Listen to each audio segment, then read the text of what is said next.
we're gonna be reviewing the Kettlebell Windmill. This is a great exercise for not only challenging your mobility, but also your stability, depending on what part we're looking at.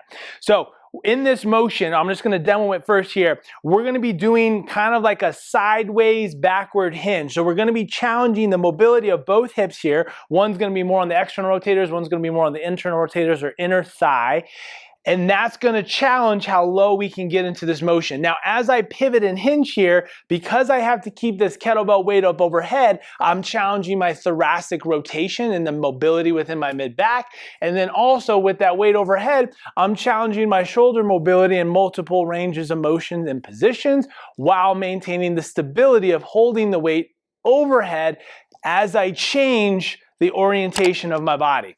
So you can either clean it up and press it, or you can snatch it up overhead. If the weight is in my right arm, I'm gonna start with my feet hip width apart and straight, and then I'm gonna turn them at a slight 45-degree angle, okay?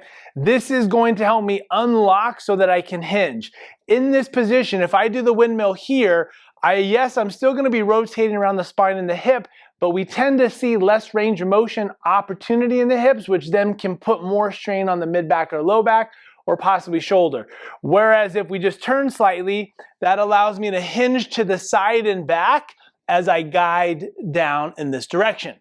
So what I cue is pushing the hips not only to the side, but also back.